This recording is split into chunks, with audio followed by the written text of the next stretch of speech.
आप सभी लोगों को आज की क्लास में स्वागत है। सभी को जय हिंद।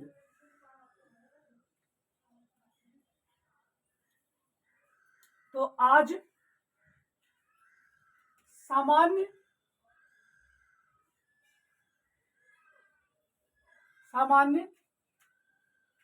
मानचित्र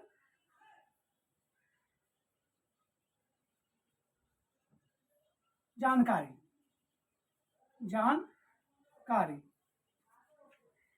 तो देखिए कि सामाजिक विज्ञान के एक विषय भूगोल, उस पर आपको सामान्य मानचित्र जानकारी होना अनिवार्य होता है, जिससे कि आप उस भूगोल के विषय में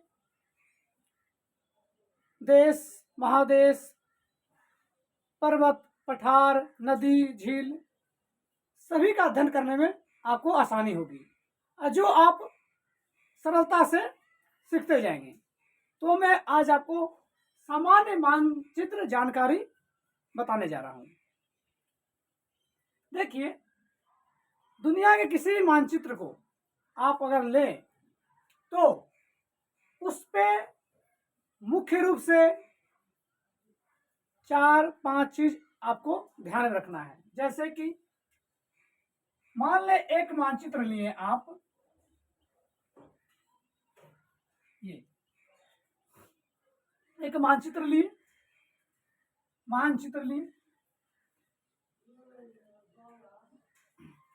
इस पे आपको एक दिशा, दूसरा दूरी, तीसरा संकेत को ध्यान में रखेंगे, जिससे कि आपको मानचित्र अध्ययन करने में आसानी होगी। फर्स्ट देखिए, मानचित्र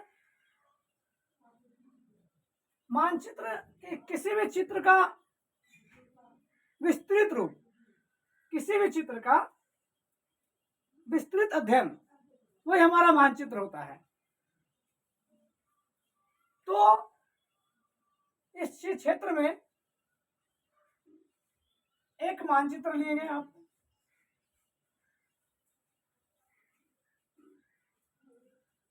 इस मानचित्र में सबसे पहले दिशा, दूरी, संकेत। तो किसी भी मानचित्र में दिशाएं सामान्य 4 होती है। ऊपर में उत्तर, ठीक उत्तर के नीचे दक्षिण, और इसी ओर मानचित्र के मुंह की ओर दाईं ओर पूर्व, बाईं ओर पश्चिम। इसके अलावा और मानचित्र में 4 दिशाएं होती है, जो कि हम इस क्षेत्र को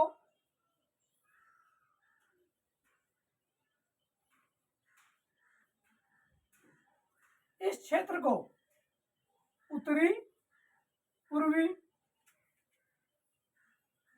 इस दिशाओं को दक्षिणी पूर्वी, इस दिशाओं को दक्षिणी पश्चिमी, इस दिशाओं को उत्तरी पश्चिमी।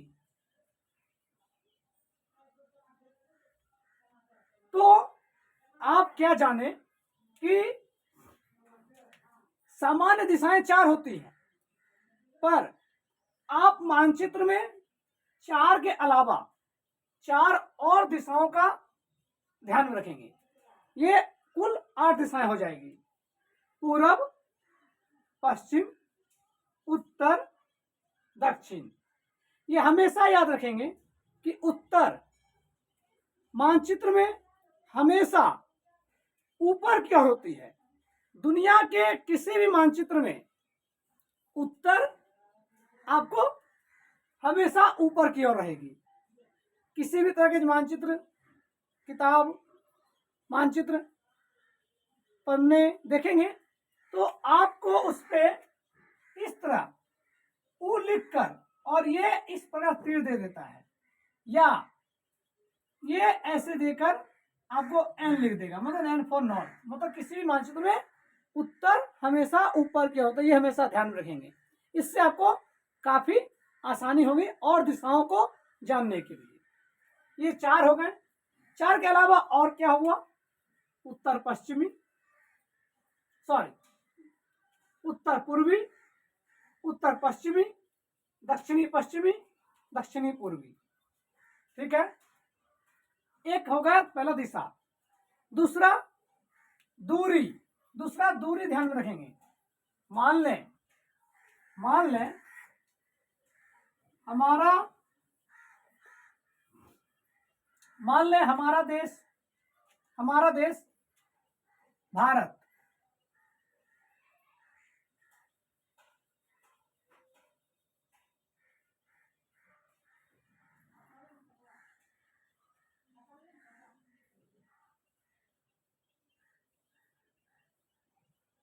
है ना? तो इस पर हमारा उत्तर यहां, दक्षिण यहां, पूर्वी यहां, पश्चिमी यहां। ठीक है, और दूरी क्या ध्यान में रखेंगे कि हमारा दिल्ली राष्ट्र की राजधानी दिल्ली, हमारा झारखंड राजधानी रांची, बिहार की राजधानी पटना। तो इस प्रकार 2 राजधानियों के बीच की दूरी, 2 देशों के, यहाँ नेपाल है, ये नेपाल की राजधानी काठमांडू, दिल्ली से काठमांडू की दूरी, दिल्ली से जयपुर की दूरी। ठीक है, तो दूसरा दूरी ध्यान में रखेंगे। तीसरा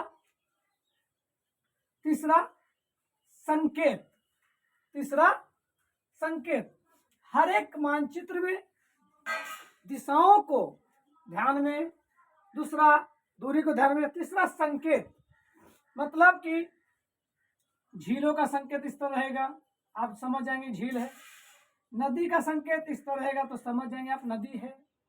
पहाड़ का संकेत इस तरह दिया रहेगा तो समझ जाएंगे आप पर्वत है या पहाड़ है। ठीक है, और कुछ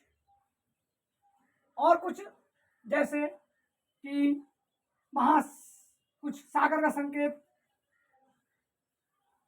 अगर राजनीतिक बात करें तो शहर का संकेत, राजधानी का संकेत, देश की राजधानी का संकेत, इस प्रकार तमाम चीज रहेंगी। एक और चीज, चौथा, उसे भी आप ध्यान में रखेंगे। 4, चौथा हो गया सीमा। ये बहुत महत्वपूर्ण है। सीमा ये बहुत महत्वपूर्ण है।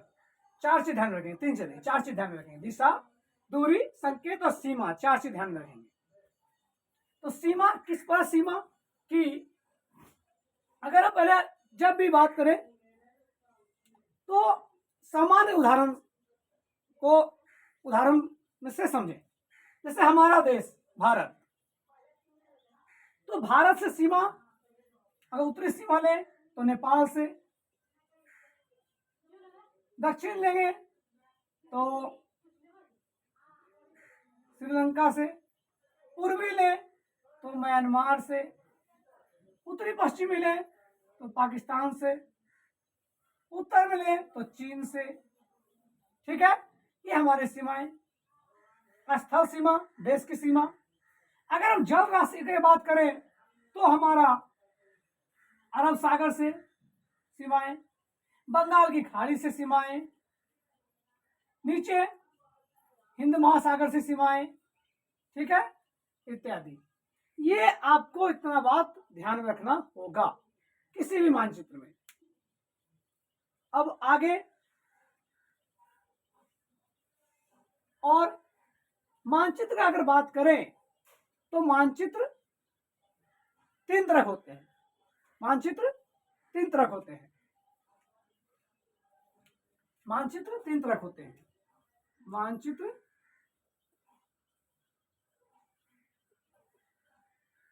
3 तरह या 3 प्रकार कह सकते हैं, प्रकार के होते हैं।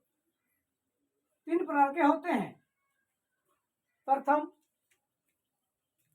भौतिक मानचित्र। प्रथम भौतिक मानचित्र। दूसरा राजनैतिक मानचित्र। राजनैतिक मानचित्र। और तीसरा थीमेटिक मानचित्र। तीसरा थीमेटिक मानचित्र। आप ये याद रखेंगे ये आप कि भौतिक मानचित्र, भौतिक का अर्थ होता है प्राकृत। भौतिक का अर्थ होता है प्राकृत। जो वह मानचित्र जिसमें प्राकृत या भौतिक कह सकते हैं, जैसे जिसमें नदी, महासागर, झील, पर्वत, वन, इन प्राकृतिक जो प्राकृतिक के द्वारा बना गया हो, जो उन्होंने ईश्वर बनाया हो, उन्हें कहेंगे प्राकृतिक मानचित्र। इस मानचित्र में आपको मान लें भारत का मानचित्र लें। अगर भारत के मानचित्र में रेगिस्तान, मरुस्थल, वन, झील, पर्वत, पठार, इन सभी का उल्लेख किया हूं उस मानचित्र में, तो वह भौतिक मानचित्र कहलाएगा। दूसरा राजनैतिक मानचित्र। राजनैतिक मानचित्र वह मानचित्र जिसमें हमें देश की राजधानी, शहर, नगर, गांव, कस्बा, अगर बड़ा बात है तो महादेश, इन सभी राजनीतिक रूप से अध्ययन या उल्लेख हो, उस पर हम लोग मानचित्र कहेंगे राजनैतिक मानचित्र। जैसे आप भारत देश लें, अगर हमारा भारत देश, उसमें 28 राज्य, 8 केंद्र शासित राज्य एवं उसकी राजधानियां, और उसमें कई राज्य के जिले, प्रमंडल, अनुमंडल, शहर, गांव, कस्बे, वो हमारे राजनीतिक मानचित्र कहलाएंगे। तीसरा थीमेटिक मानचित्र। तीसरा थीमेटिक मानचित्र। मान लें थीमेटिक मानचित्र, थीमेटिक अर्थ होता है चित्र। मानचित्र में किसी अन्य चित्र या संकेत के द्वारा जब हम उस चीज का अध्ययन करेंगे या उस चीज का उल्लेख होगा उस मानचित्र में, किसी मानचित्रण के द्वारा, उसे बोले थीमेटिक। थीम का अर्थ होता है चित्रण, किसी मानचित्र में किसी चित्र के रूप में उसको दर्शाना। जैसे मान लें कि ये हमारा भारत देश है, ये हमारा भारत देश है। इस पर अगर देखें तो बताएं कि जनसंख्या, तो जनसंख्या रूप में ज्यादा डार्क कर दे तो घना क्षेत्र, कम डार्क से हम लोग बता सकते हैं रंग देके थीम से, कम घने क्षेत्र, और हल्के हल्के दे सकते हैं तो इससे बता सकते हैं और कम घने क्षेत्र प्रदेश, या कम घने जनसंख्या वाले देश। उसी प्रकार अगर हम जिस प्रकार मान लें किसी भी क्षेत्र में, किसी भी देश में, वहां पे कौन कौन से उद्योग हैं, कौन कौन से कहां पे कौन सा मिनरल्स या खनिज संपदा वाला क्षेत्र है, उस खनिज की संपदा से कहाँ तांबा, क्रोमियम, अभ्रक इत्यादि कहाँ मिलते हैं, तो उसे अलग अलग चित्रों के या संकेत से जो बता सकते हैं उसे हम लोग थीमेटिक मानचित्र करते हैं। तो ये हमारा मानचित्र के 3 प्रकार हो गए। जय हिंद।